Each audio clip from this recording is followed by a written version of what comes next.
அதுதான் போன செய்தியில் நொறுங்கி போவான் அப்படின்னு நம்ம பார்த்தோம்.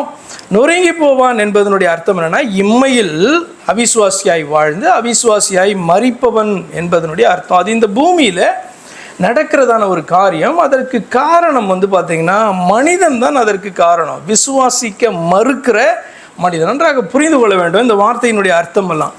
an unbelieving person is hitting that stone, not that stone is hitting him. நொறுங்கி போவான் அப்படி அர்த்தம் என்ன அப்படின்னா, இந்த பூமியில் வாழ்ந்து கொண்டிருக்கிற மனுஷன் அந்த கல்லை காண்கிறான் அல்லது அதை குறித்து கேள்விப்படுறான், அவன் போய் அதில் இடிக்கிறான்னு அர்த்தம். அந்த கல் இடிக்கிறது கிடையாது. அப்போ நொறுங்கி போவான் என்கிற வார்த்தையை நம்ம போன வாரம் பார்த்தோம் அல்லவா? அதனுடைய அர்த்தம் என்ன அப்படின்னு சொன்னால், இந்த பூமியில் வாழ்ந்து கொண்டிருக்கிற மனுஷன் மேலே அந்த கல் மோதுவதில்லை. ஆனால் அவன் அந்த கல்லின் மேலே மோதி என்ன பண்ணுறான்?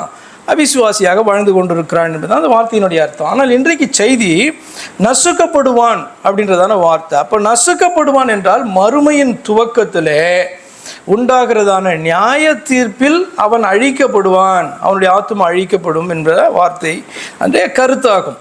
இப்போ புதிய பூமியிலே நடக்க போகிறதான ஒரு காரியம், அதில் மனிதன் தீர்மானிக்கிறதுக்கு அதில் ஒன்றுமே இல்லை. மேன் ஹேஸ் நோ சே.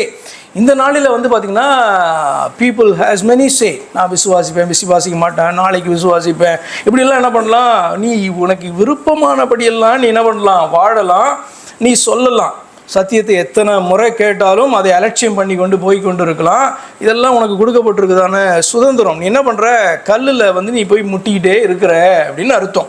நொறுங்கிக்கிட்டே இருக்குதுவோம் ஆத்துமா அப்படின்றது கூட உனக்கு தெரியல. அப்போ இந்த பூமியில் நடக்கிறதான காரியத்துக்கு மனுஷன் காரணம்.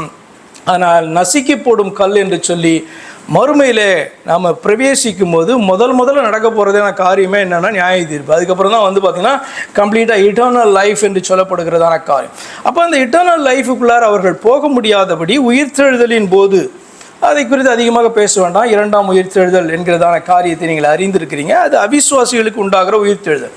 அப்போ அந்த துவக்கத்திலே அவர்கள் அழிக்கப்படுகிறதான காரியத்தை தான் அது குறிக்கிறது. என்ன அப்படின்னு சொன்னால், an unbeliever will not be stumbling at that stone. அந்த கல்லில் அவன் அந்த நாளிலே மோதுவதில்லை.